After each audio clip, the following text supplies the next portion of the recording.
अच्छा देखो, मेटल्स हमारे पास मेटल्स के यूजेस क्या होते हैं, प्रॉपर्टीज तो हमने देख ली थी कि metals they are good conductors of electricity, they have high melting point. और मेटल्स जो है उनका मेलेबल एंड डक्टाइल होते हैं, इनका शेप हम चेंज कर सकते हैं। अच्छा, अब मेटल्स के जो यूजेस हैं, कुछ मेटल्स के कॉमन कॉमन मेटल्स के कुछ यूजेस आपको बस याद होने चाहिए, कोई एक यूज भी याद कर लो, डेट वुड बी इनफ। जैसे एल्यूमिनियम मेटल है, it is use to make drink cans. जो आपके कोल्ड ड्रिंक के कैंस होते हैं ना, वो एल्यूमिनियम मेटल के बने हुए होते हैं। विंडो फ्रेम्स, जो आपकी विंडोज हैं उनके जो बॉर्डर होते हैं वो एल्यूमिनियम के बने हुए होते हैं। एल्यूमिनियम जो है वो एक लो डेंसिटी मेटल है, मतलब लाइट वेटेड होता है। और अपना नॉन टॉक्सिक मेटल्स, कुछ मेटल्स ना टॉक्सिक भी होते हैं, जैसे लेड है। तो लेड मेटल जो है, जैसे अगर लेड आयनिक फॉर्म में पानी में डिसॉल्व हो जाए किसी वजह से, और वो पानी आप पियो तो उससे लेड पॉइजनिंग हो जाती है। लेकिन एल्यूमिनियम जो है एक सेफ मेटल है, उससे कुछ भी नहीं होता। और दूसरी बात, एल्यूमिनियम जो है वो रेजिस्ट कोरोजन, मतलब कोरोड नहीं करता। कोरोजन का मतलब क्या है कि ऑक्सीडाइज नहीं होता। जैसे एल्यूमिनियम मेटल है, वो एयर में तो ऑक्सीजन होती है ना, तो मेटल जो है वो ऑक्सीजन के साथ रिएक्ट करके दोबारा से मेटल ऑक्साइड बना लेते हैं। लेकिन एल्यूमिनियम जो है, इसके बारे में हमने पढ़ा है कि एल्यूमिनियम के सरफेस पे एल्यूमिनियम ऑक्साइड लेयर बन जाती है, and that layer does not allow further oxygen to pass through it. मतलब ये एल्यूमिनियम मेटल का एक पीस है। तो जो सरफेस पे एल्यूमिनियम के एटम्स होंगे, अच्छा ऑक्सीजन एयर में होती है ऑब्वियसली, तो एल्यूमिनियम मेटल्स के साथ एल्यूमिनियम के जो एटम्स हैं, oxygen reacts with aluminium atoms to form aluminium oxide. अभी जो एल्यूमिनियम ऑक्साइड लेयर बनती है सरफेस पे, ये basically it is a non porous layer. Non porous का क्या मतलब है कि इसमें ना पोर्स या होल्स नहीं होते। This is non porous.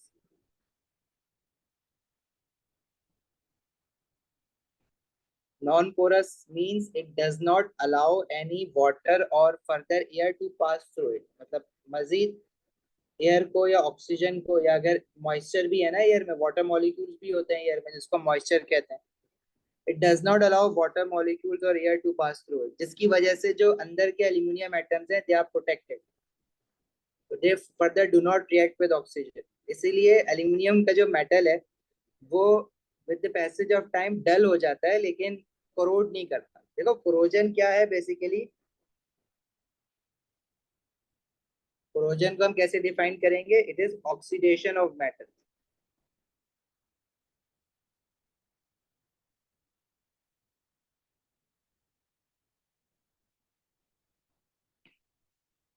For example, हमारे पास एल्यूमिनियम मेटल जब ऑक्सीजन के साथ अगर रिएक्ट करेगा तो एल्यूमिनियम ऑक्साइड बनाएगा।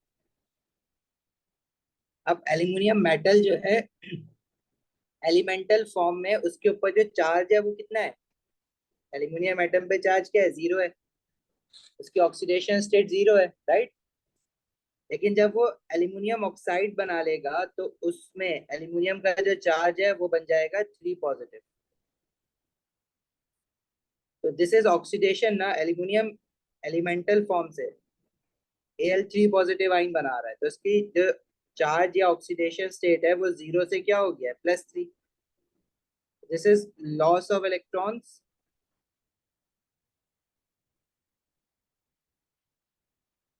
या फिर इंक्रीज इन ऑक्सीडेशन स्टेट।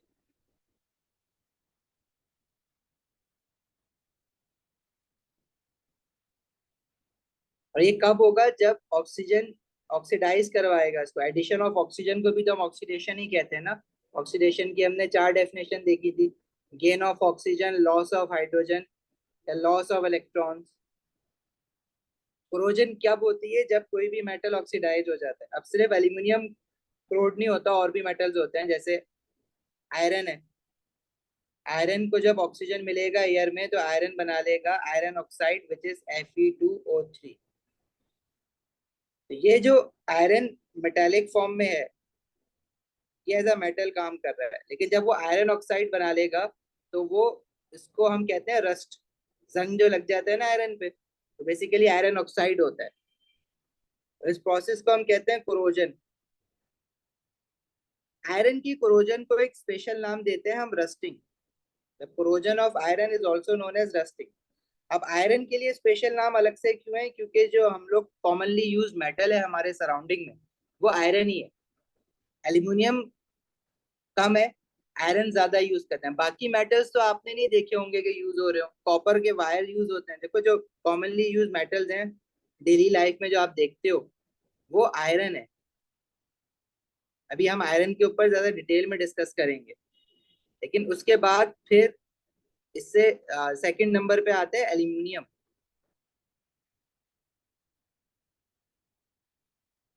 और फिर हम लोग यूज कर रहे होते हैं कॉपर।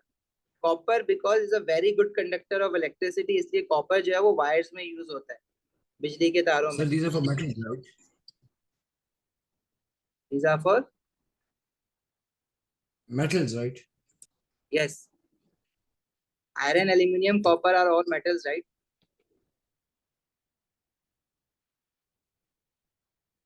समझ आई यहाँ तक बात? जी सर। जी सर। अच्छी बात है। सहर, समरा, मिशल, उजैर, हिबा, हादिया, दानियाल, जी अफान। यस।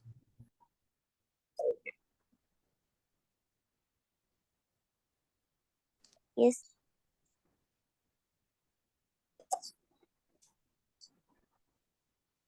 चलें आगे।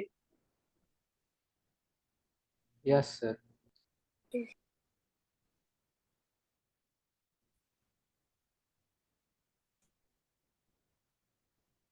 एल्यूमिनियम मेटल जो हम लोग यूज करते हैं वो रेजिस्ट कोरोजन, मतलब कोरोड नहीं होता ऑक्साइड लेयर की वजह से, और लाइट वेट होता है। जो एरोप्लेन होते हैं, एरोप्लेन की जो बॉडी होती है वो भी एल्यूमिनियम की बनाई जाती है ज्यादातर, क्योंकि वो लाइट वेट होता है।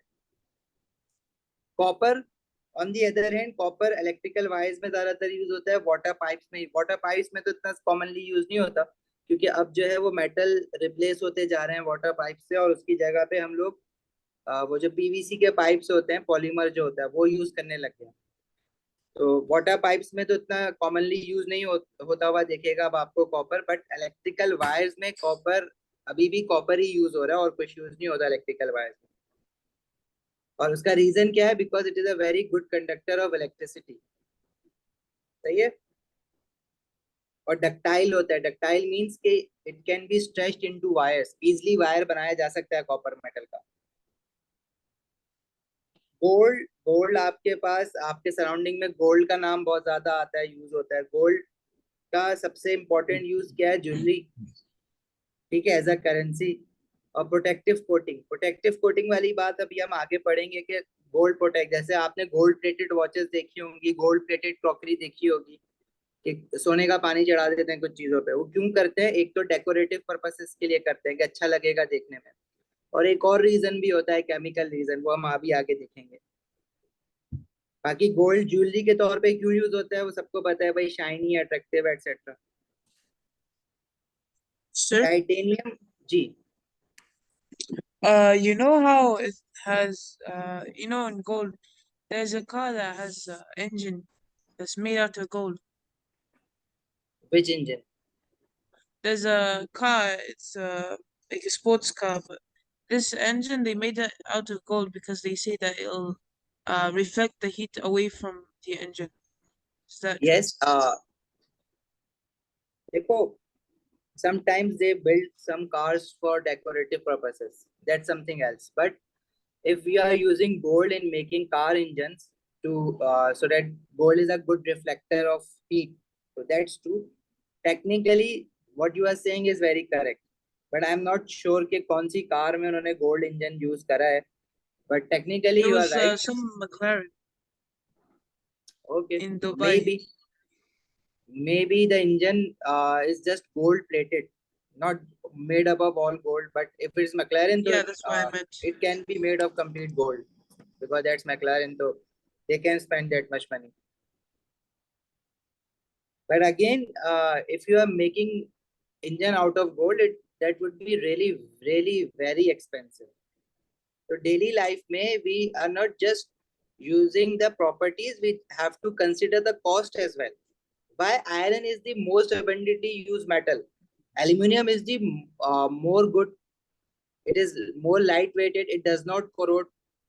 Why we don't use aluminum? Reason being, aluminum is very expensive. Secondly, aluminum is not that much abundant in the earth crust. Iron बहुत ज्यादा है, aluminum इतना नहीं है. तो जो कम चीज होती है वो एक्सपेंसिव होती है. जैसे टाइटेनियम है. Titanium is used in supersonic aircraft, spacecraft. अब स्पेसक्राफ्ट जो स्पेस में जाते हैं, ठीक है, obviously titanium is rare metal. Rare metal का क्या मतलब होता है? बहुत कम मिलता है, और जो मिल रहा है वो उसको बहुत महंगे यूज में, एक्सपेंसिव यूज है उसके spacecraft. It is light but strong and resist corrosion. It does not corrode like iron, like aluminium. जैसे aluminium corrode नहीं करता, तो titanium also do not corrode. But again, it is a rare metal. बहुत कम है हमारे पास वो, और जो कम है वो expensive है.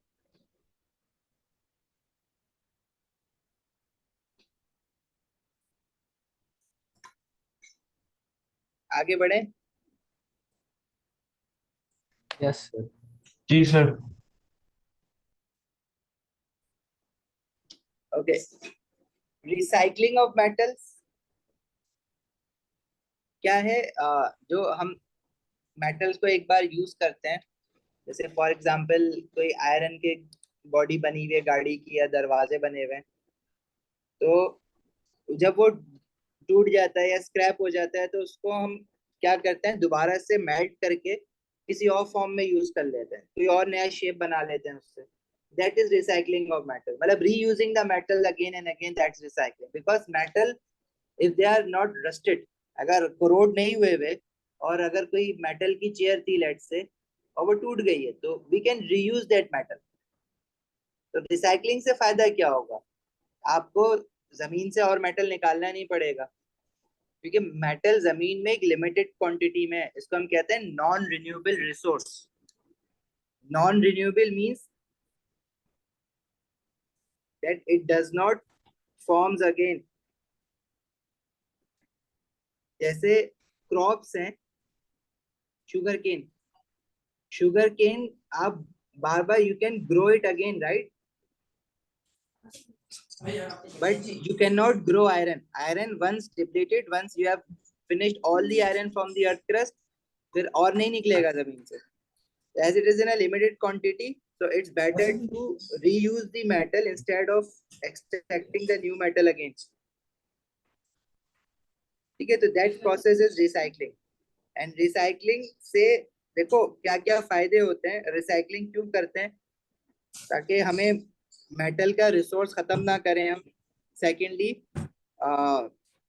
रिसाइकलिंग जब हम करेंगे तो माइनिंग नहीं करनी पड़ेगी अब इतनी ज्यादा. Mining is a very expensive process. जब जमीन से मेटल निकालते हैं, उसमें बहुत सारा लेबर कॉस्ट आता है, बहुत सारा फ्यूल हमें बर्न करना पड़ता है. We have to use heavy machinery. तो ये और सबसे important चीज, there is a great deal of environmental damage when we are extracting metals.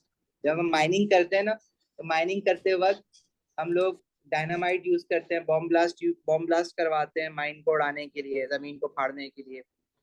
तो उससे इन्वायरमेंटल डैमेज होता है, बहुत सारा फ्यूल बर्न कर रहे होते हैं, ग्लोबल वार्मिंग होती है. तो ये सारी चीजें अवॉइड की जा सकती है if you just recycle the metal, reuse the metal again and again.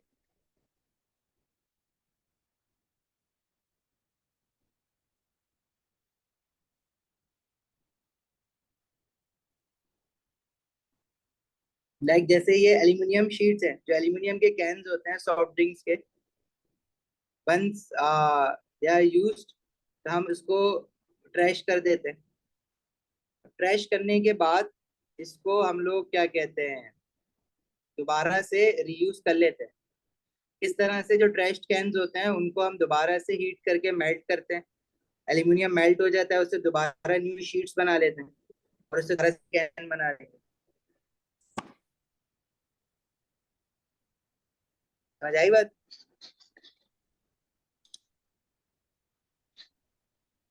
Ji sir.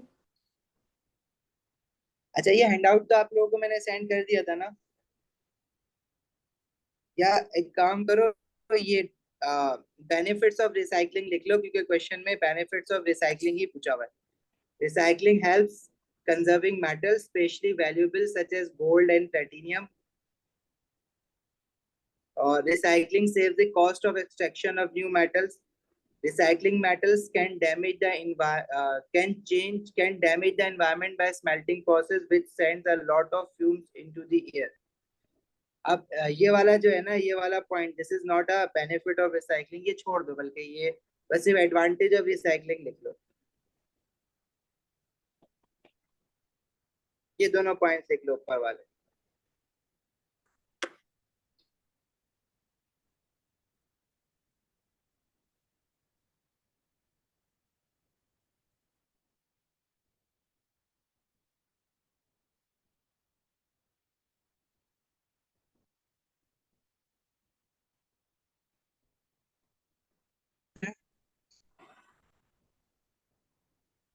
Uzair पूछ रहे हो आप कुछ?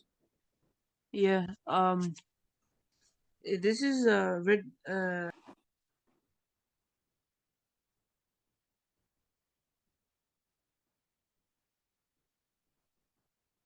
This chapter is after redox reaction, or is this This one's after redox reaction. Yeah. Okay.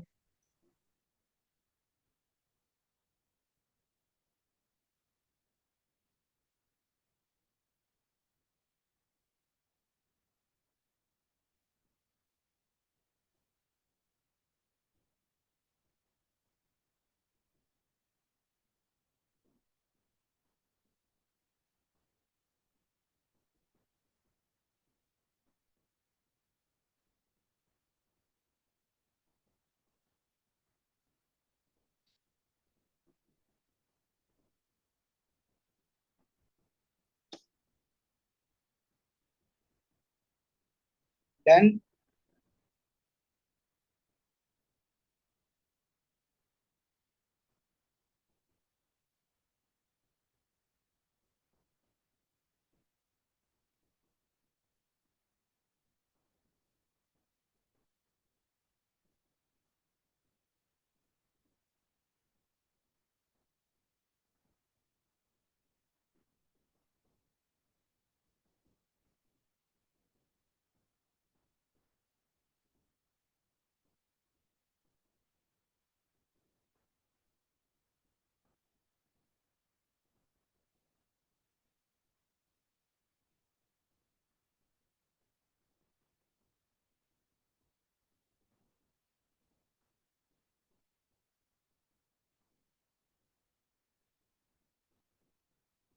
आगे बढ़े. जी सर. जी sir.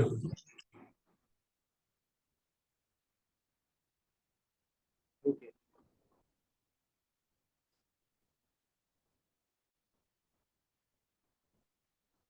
अच्छा, we were done with extraction of iron last class में. अब देखो, जो आयरन मेटल है ना, उसको हम लोग मेटल्स को तो हम डायरेक्टली यूज नहीं करते हैं ना, मतलब प्योर मेटल्स को हम लोग यूज नहीं करते. जैसे प्योर आयरन है, तो प्योर आयरन में जो आयरन के मेटल आयंस हैं, they are very regularly arranged.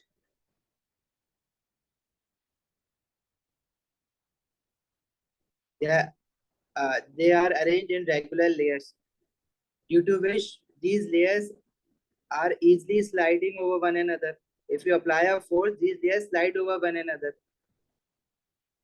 इसकी वजह से pure metals are very malleable and ductile.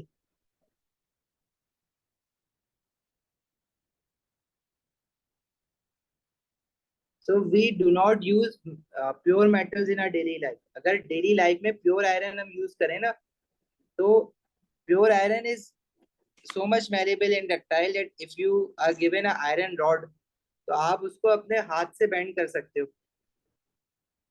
लेकिन एक्चुअल में तो ऐसा नहीं हो रहा होता. अगर आयरन की कोई रॉड आपको हो, तो आप उसको पकड़ के बेंड तो नहीं कर सकते, because we are not using pure iron, we use alloy of iron. Remember what alloy is? Alloys क्या होता है? When two or more metals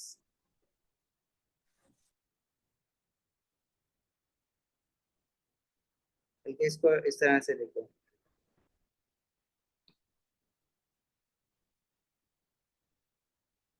mixing of a metal with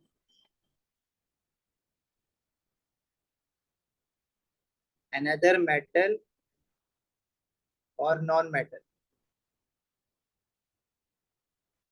mix करते कैसे हैं, जैसे फॉर एग्जांपल हमारे पास ये सॉलिड आयरन है, pure iron,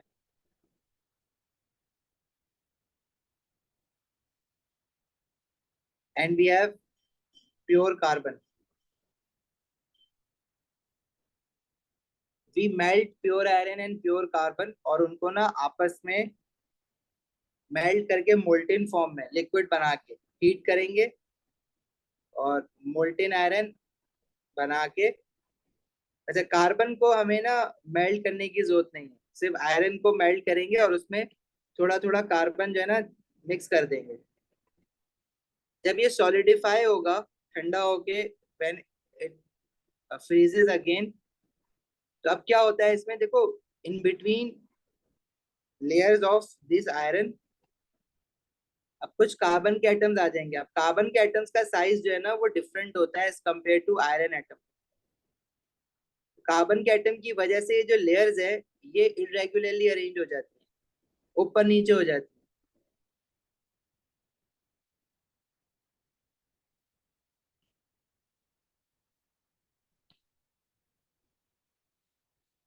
As these layers gets irregularly arranged, what happens when you apply a force on this metallic lattice,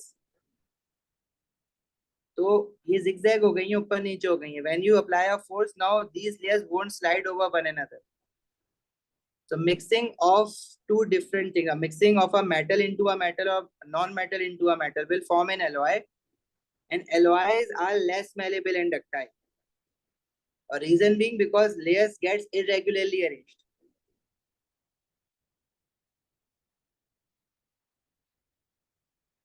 Alloys are less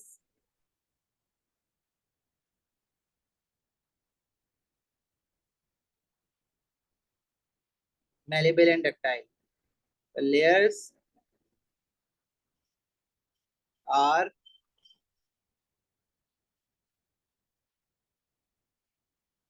irregularly arranged.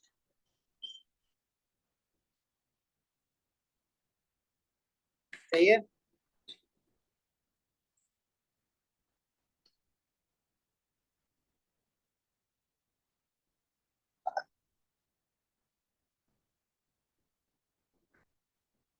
इससे हम कहते हैं कि आयरन मेटल में ना स्ट्रेंथ आ गई है, लेकिन फिर उसको हम प्योर आयरन तो नहीं कहेंगे ना, एलॉय ऑफ आयरन कहेंगे। और एलॉयज ऑफ आयरन का एक स्पेशल नेम होता है डेली लाइफ में, जो हम एवरीडे लाइफ में जो एलॉय ऑफ आयरन होते हैं ना, उनको फिर हम आयरन नहीं कहते। Alloys of iron are known as steel. अब स्टील का नाम तो सबने सुना ही होगा। Stainless steel, hot steel, sir. बहुत सारी स्टील्स है ना, stainless steel, mild steel, hard steel, अभी वो सब देखते हैं। But alloy of iron is known as steel. अब उसमें हम लोग एलॉय में सिर्फ कार्बन मिक्स कर रहे हैं या कुछ और मिक्स कर रहे हैं, उसके हिसाब से they are different types of steels.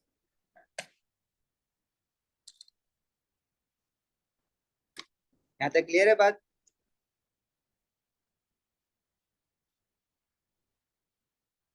Ji sir.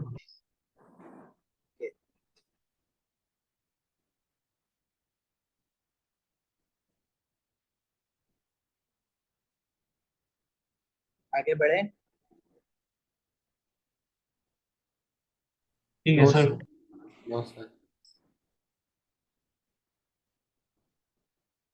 Yes, sir. Then Yes, sir. so steel is basically an alloy of iron along with other elements like nickel, chromium and especially carbon as well. Carbon भी होता है। अच्छा, pure iron हमने बनाया कैसे था? Blast furnace में, right? Pure iron have impurities due to which it is brittle, can break easily. It cannot be bent or stretched. Most iron is converted into steel, which is an alloy of iron and carbon with small amounts of other elements. Advantages of steel is that it is strong and tough. Pure iron, it is not that tough, but steel is very tough. It can be bent and stretched without shattering. Shatter मतलब टूटेगा नहीं. And how do we make steel? This process is not, you are not supposed to learn this process के steel बनाया कैसे जाता है, but सिर्फ इसकी summary याद रखो कि molten iron is mixed with other elements.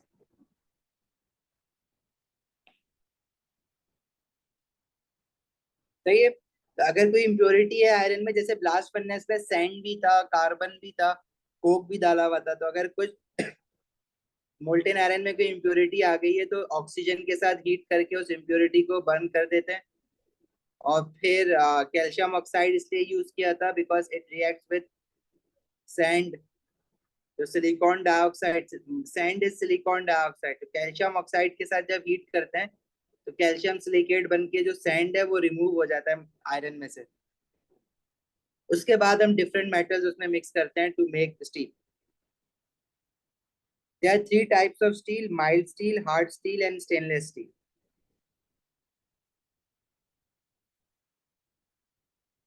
ये लिख रहा है कोई तो लिख लो, अगर आप लोग नोट टेकिंग कर रहे हो अपनी. जी सर. वैसे हैंड आउट मैंने सेंड किया हुआ है, but if you guys are not making your It's in the notes तो group. Let me. Sorry? It's in the group. Yeah, I must have sent it on the group, of course.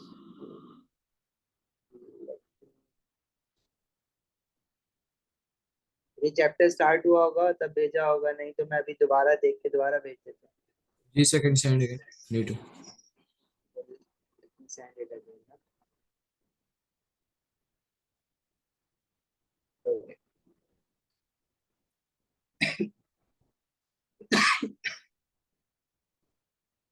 अच्छा, types of steel. We have three types of steel. Mild steel. Mild steel is made when we mix 0.25% carbon into iron. जब iron carbon बहुत कम होता है, 0.25% होता है. This is also known as low carbon steel. Low carbon means carbon कम है.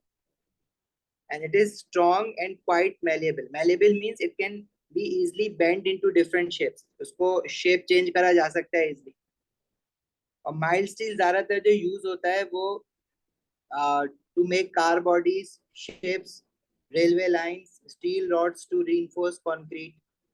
अभी जो steel rods होती हैं टू रीइंफोर्स कंक्रीट, जब घर बन रहे होते हैं तो वो जो स्टील की रॉड्स होती है ना, जिनको हम उर्दू में सरिया कहते हैं, वो उनकी बात हो रही है. Reinforce concrete, steel rods to reinforce concrete, या इनका एक और नाम होता है reinforcement steel rods.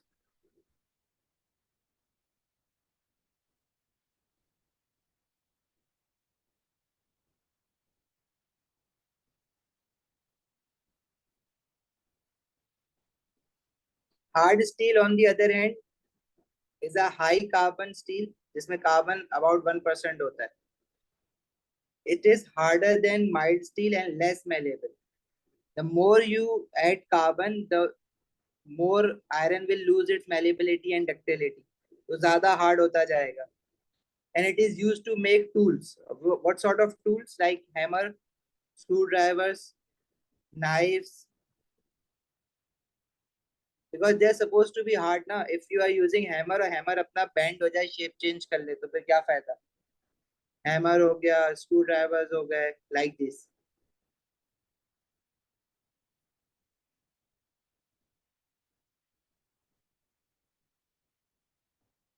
Stainless steel is when some amount, large amount of chromium metal and nickel metal is mixed. इसमें हम कार्बन नहीं डालते, इसमें हम क्रोमियम और निकल डालते हैं.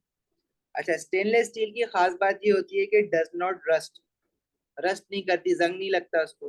स्टेनलेस स्टील आपने कहाँ पे देखी होंगी? कटलरी जो क्रॉकरी होती है घरों में, जो स्टील की प्लेट्स होती हैं, स्पून्स होते हैं, they are stainless steel. They are also made up of iron, जिसमें क्रोमियम और निकल मिक्स हुआ हुआ होता है। बट आपने कभी उस पे जंग लगते हुए तो नहीं देखा होगा ना प्लेट्स पे। घरों में जो प्लेट्स होती हैं, जो ग्लासेस होते हैं स्टील के, दे डू नॉट रस्ट। और रस्ट ना करने का रीजन उसमें क्रोमियम और निकल होता है। तो chromium and nickel does not allow iron to rust. It is hard, it is shiny and does not rust. कहाँ का यूज होती है stainless steel? To make cutleries, medical instruments like surgical blades जो होते हैं जिससे ऑपरेशन वगैरह होता है, and pipes in chemical industries. ये पाइप जो है वो नॉर्मली घरों में यूज नहीं होते स्टेनलेस स्टील के, इंडस्ट्रीज में यूज होते हैं क्योंकि वो रस्ट ना करें, इस वजह से कॉस्टली होता है स्टेनलेस स्टील। सबसे ज्यादा कॉस्टली जो स्टील है वो आयरन का अलॉय कौन सा वाला है? Stainless steel.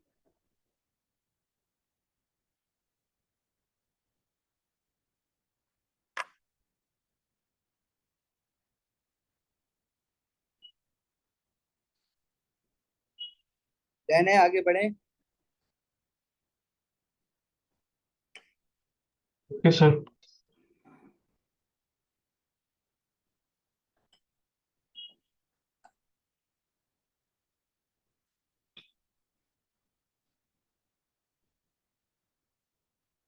एवरीवन आगे बढ़े।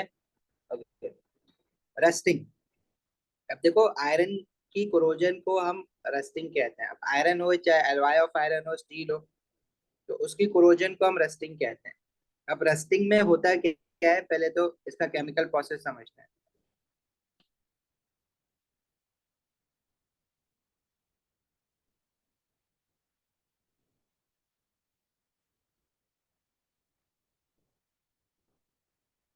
Rusting is corrosion of iron और alloys of iron.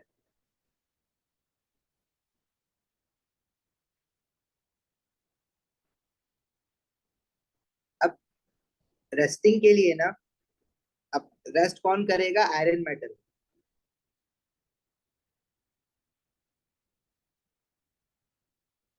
Iron metal में आयरन Fe की फॉर्म में होता है। अच्छा, रस्टिंग के लिए they are two conditions necessary. The rusting can only take place if iron metal comes in contact with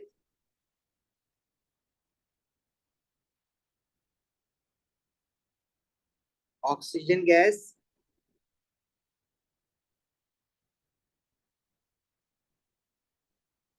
and water.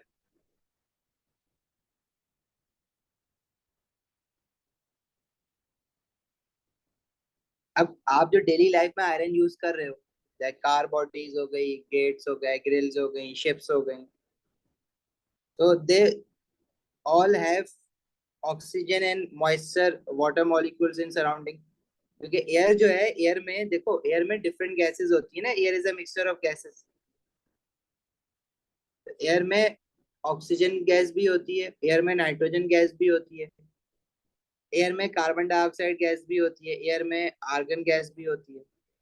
अब हमारी जो एयर है उसमें तो बहुत सारे पोल्यूटेंट्स भी हैं, ठीक है, बर्निंग ऑफ फ्यूल्स की वजह से, एक्सेट्रा, इंडस्ट्रीज की वजह से। अच्छा, एयर में मॉइस्चर भी होता है। अक्सर सुना होगा ना कि ड्राई हो रही है एयर बहुत, या मॉइस्चर ज्यादा है एयर में, मॉइस्ट एयर है। तो एयर में वाटर मॉलिक्यूल्स भी होते हैं जो इवापोरेट करके, जाहिर है, जो समंदर के पास एरियाज होते हैं वहां पे तो बहुत ज्यादा मॉइस्चर होता है, जिसको आप लोग कॉमन वेदर की टर्म्स में ह्यूमिडिटी कहते हैं। सुना है कभी ये वर्ड, ह्यूमिडिटी का? जी सर। ठीक है, जितना ज्यादा मॉइस्चर होता है, जितने वाटर मॉलिक्यूल्स, अच्छा वाटर मॉलिक्यूल गैस फॉर्म में होंगे ऑफ कोर्स, वेपर फॉर्म में होंगे एयर में। तो जितने ज्यादा वाटर के मॉलिक्यूल्स होंगे एयर में, उतनी ज्यादा एयर ह्यूमिड होगी या मॉइस्ट होगी। तो अगर फॉर एग्जांपल कोई कार कार है, कार बॉडी आयरन की बनी हुई है, तो एयर में ऑक्सीजन भी उसके साथ कांटेक्ट में और एयर में मॉइस्चर भी उसके साथ कांटेक्ट में। अब जरूरी नहीं है कि बारिश हो या कहीं से पानी है, एयर में है मॉइस्चर, तो आप कुछ भी कर लो, ऑक्सीजन और वाटर को तो रिमूव तो नहीं कर सकते ना एयर में से। कहाँ तक रिमूव करोगे, पॉसिबल ही नहीं है। आयरन तो कांटेक्ट में आएगा इन दोनों के साथ। जब आयरन मेटल ऑक्सीजन और वाटर के साथ कांटेक्ट में आता है, and it comes in contact with oxygen gas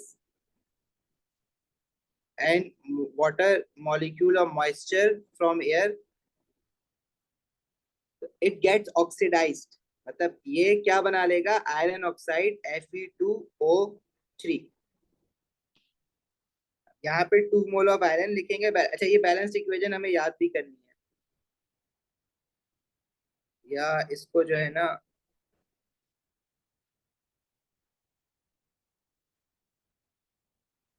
अच्छा वाटर के जो मॉलिक्यूल्स है ना, कितने मोल, अब you guys all know what moles are. How many moles of water are attached to this iron when it has rusted? तो that depends. और किस चीज पे डिपेंड करता है? वो डिपेंड करता है कि आपके पास क्या कहते हैं, एयर में कितनी ह्यूमिडिटी है, कितना मॉइस्चर है। कुछ एरियाज में जो सी व्यू के करीब होते हैं उसमें, सी साइड के जो करीब है उसमें मॉइस्चर ज्यादा होगा उस एयर में, जो दूर है उसमें कम होगा। ठीक है, तो वाटर के जो मॉलिक्यूल्स हैं उनके मोल्स कम ज्यादा होते हैं, एरिया टू एरिया डिपेंड करता है। तो उसको जो है ना, हम उसके मोल्स को हम वेरिएबल ले रहे हैं, एक्स ले रहे हैं। अब ये 7 भी हो सकता है, 9 भी हो सकता है, एरिया टू एरिया डिपेंड करता है। तो यहाँ पे जो वाटर अटैच्ड होगा उसके साथ, इसको मैं एक्स मोल्स ऑफ वाटर ले रहा हूँ।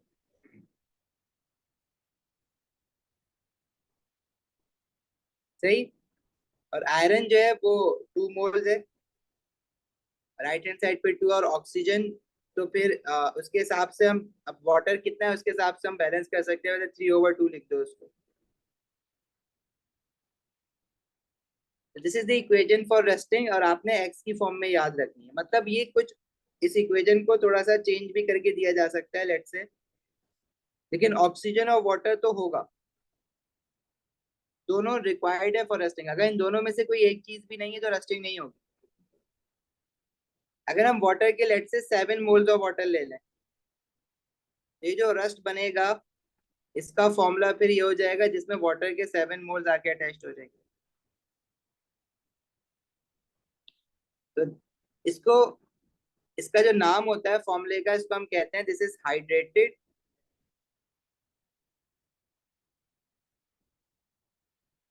आयरन 3 ऑक्साइड, और in common language it is known as rust. Urdu में इसको जंग कहते हैं। And these moles of water that depends from area to area, place to place, air to air. एक क्वेश्चन जरूर लिख लो अपने पास। समझ आइए बात? कोई क्वेश्चन है किसी का? अफान, अब्दुल्ला, नाफे, उजैर, समरा, हिबा? Yes, sir. पक्की बात है? Yes, sir. Yes, sir. इसको लिख लो, ये सारा ना, ये लिखना जरूरी है। आप लोग ये वाली ऊपर वाली जो मेन इक्वेशन है ना रेस्टिंग की, ये लिख के याद करनी है।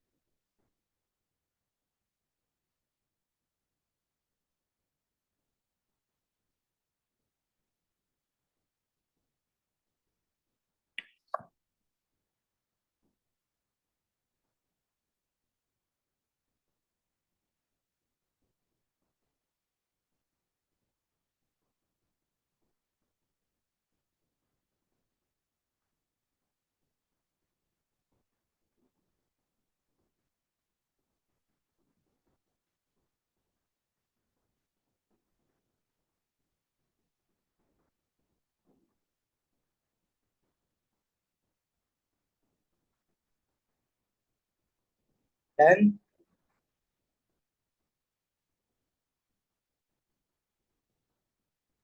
Yes, sir. बाकी सबका हो गया या नहीं? जी सर। आगे बढ़ जाएं। जी sir. Ji sir.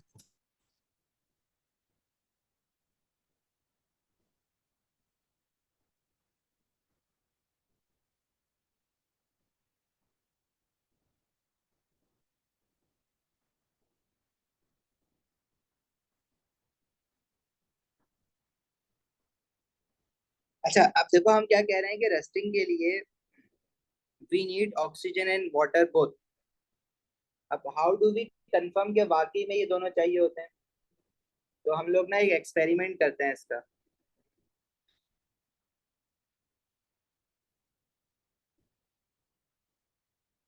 This is experiment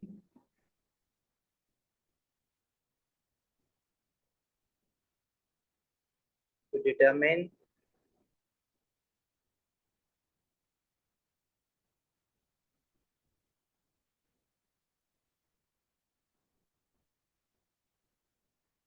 conditions for rusting.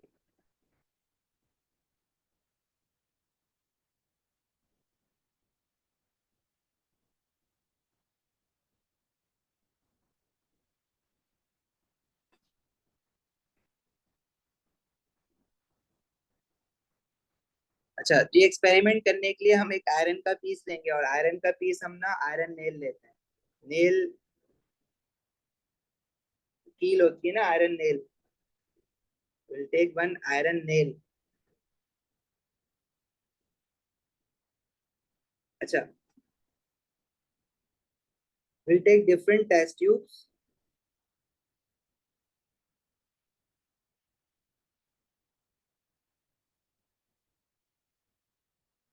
like this is one test tube, this is the other test tube.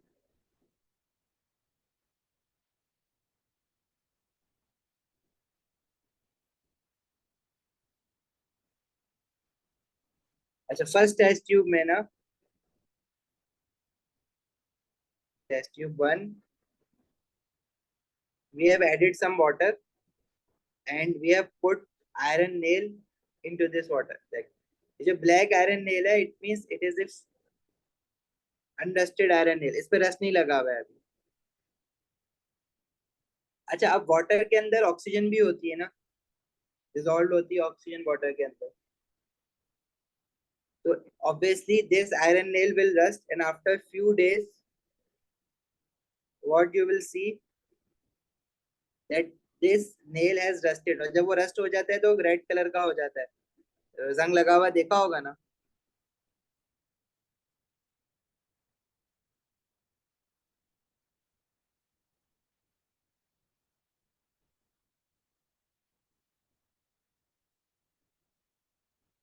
अच्छा ये जो फर्स्ट टेस्ट ट्यूब है it was open to atmosphere, मतलब air can go into the water and now nail has both water and oxygen in contact with it. अच्छा अगर हम इस iron nail को सिर्फ खाली टेस्ट ट्यूब में डालें और उसमें वाटर ना डालें, but we know that air contains both oxygen and moisture, तो ये रस्टिंग इसकी होगी but it will be really very slow. बहुत स्लो प्रोसेस होगा लेकिन ये रस्ट तो करेगा ना, लेकिन वो बहुत स्लो होगा। शायद दिन की बात नहीं है ये, मे बी महीने लग जाए इसमें, साल भी लग सकते हैं। मॉइस्चर पे डिपेंड करता है सराउंडिंग में मॉइस्चर कितना है, but it will definitely rust one day.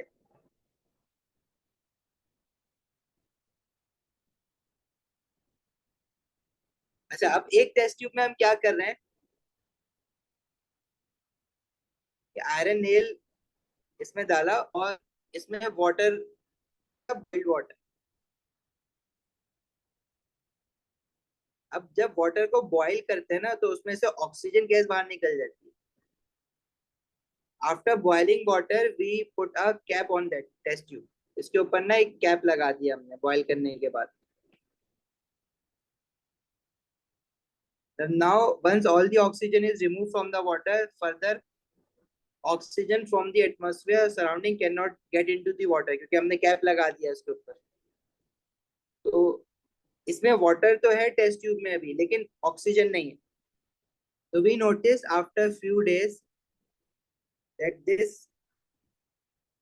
nail in this test tube is not rusted, ये ऐसी की ऐसी थी, this was not rusted। So this confirms that in order for rusting to take place we need both water and oxygen। In the first one, we only need oxygen. Now in the first one this iron nail is dipped into water, the water is Okay, everywhere। yeah, it's up in water. Okay. But in the third one it is now confirmed that in order for the nail to rust, you need oxygen as well. Yes. अब एक चीज और confirm कर लेते हैं. Let to remove water, एक nail लेंगे, iron nail. Now we will place some water absorbing material. जैसे इसके अंदर ना हम वो डाल देते हैं कैल्शियम ऑक्साइड, और we can also use silicon dioxide, silica, और cobalt chloride. So what are these? These all are known as drying agents. Drying agents basically absorb moisture from the air.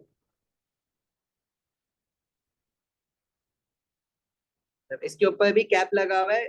Moisture from outside environment cannot enter this test tube. There is oxygen present in the air, of course, but there is no moisture in the test tube. जैसे आपने वो medicine की बोतल में देखा है, एक packet निकलता है, इसमें लिखा होता है do not eat. That is silica और कोबाल्ट क्लोराइड और calcium oxide. Its purpose is to absorb the moisture, ताकि टैबलेट में वाटर एयर में से एब्जॉर्ब ना हो. और आपने शायद शूज के जो बॉक्सेस होते हैं, न्यू शूज जब हम लेते हैं तो जो बॉक्स होता है शू का, जूते का जो डब्बा होता है, उसमें भी ये पैकेट डले हुए होते हैं टू एब्जॉर्ब मॉइस्चर. देखा है कभी किसी ने? Oh, the wrappers on the shoes. No no, not wrappers. एक मेडिसिन की बोतल में, कभी न्यू मेडिसिन की टैबलेट जिसमें होती है, वो बोतल अगर ओपन करो तो there is always a white coloured packet in it, जिसमें वो छोटी छोटी बॉल्स होती हैं, उसको आप खोलते भी नहीं हो. अरे इट्स वेरी कॉमन यार. अभी कोई भी मेडिसिन की बोतल रखी हो ना, टैबलेट रखी हो, जिसमें वो बोतल खोल के देख लेना, मिल जाएगा. जिसमें वो बोतल के अंदर टैबलेट्स होती हैं. एक तो होता है जिसमें every tablet has separate pocket, वाला नहीं, स्ट्रिप वाला नहीं, जिसमें बोतल में टैबलेट्स होती हैं. तो ये बेसिकली ड्राइंग एजेंट्स हैं that absorb moisture from the air. Now this test tube has only oxygen in it but no water. क्या ये रस्ट करेगी? ये भी रस्ट नहीं करेगी. आफ्टर फ्यू डेज इसने भी रस्ट नहीं करा. It also confirms that for rusting we need both water and oxygen together. कोई एक चीज उसमें से हो तो रस्ट हो जाएगा, ऐसा नहीं है. मतलब आप कहोगे मॉइस्चर तो है ना, रस्ट हो जाए, नहीं होगा. सिर्फ अगर अकेला ऑक्सीजन होगा आयरन के साथ तो भी रस्टिंग नहीं होगी. दोनों को एक साथ होना जरूरी है.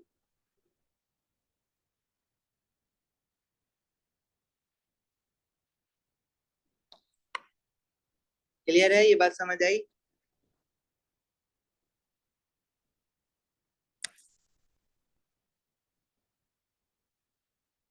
अब ये बना लो सारा अपने पास.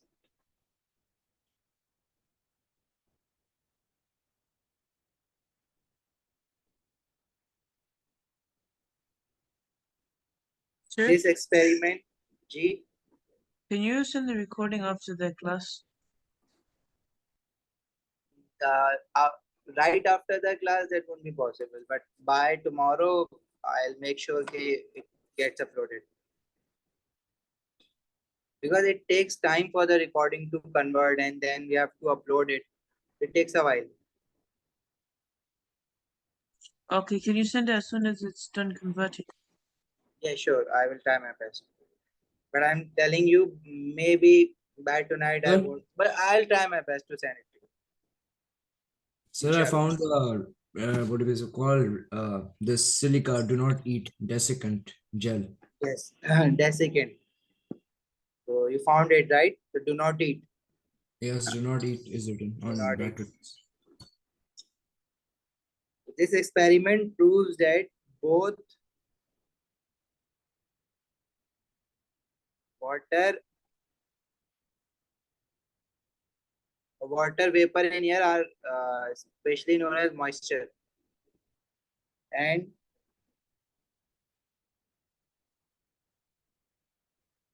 oxygen gas are needed for rusting. Sir, This, G. the experiment 2, is that the same one as number one, or is that different? How is it different? In experiment one, we have taken a whole lot of water. The test tube is completely filled with water. In And then number experiment two? 2, there is no additional water. The water, whatever the water present in moisture, मतलब जो moisture air में है ना, that's the only water present. So it proves that it doesn't matter if you dip the iron nail into water, if it is present in the air, so there is moisture in the air. But that process will be very slow as compared if you directly put the nail into water. जो पानी में iron डालोगे वो तो बहुत जल्दी rest कर जाएगा in matter of few days. But the iron present in open atmosphere, open air, it will take some time.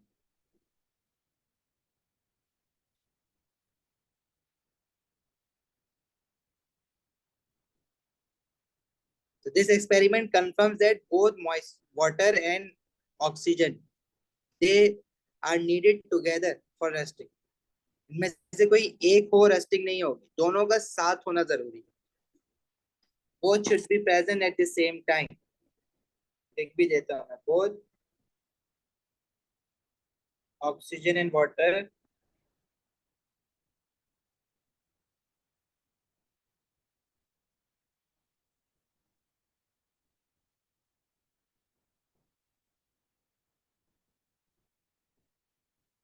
should be present at the same time.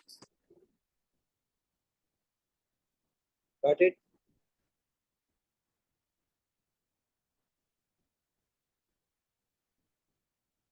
Yes, sir. Yes, sir. You guys may leave once you are done with writing all this. लिख के जाना है, इसको ऐसे नहीं छोड़ना. We'll continue this class. We'll continue this topic in next class. Thursday को है ना? Yes, Thursday को.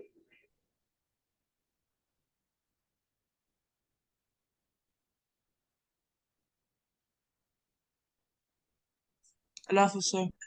Okay, Allah Hafiz.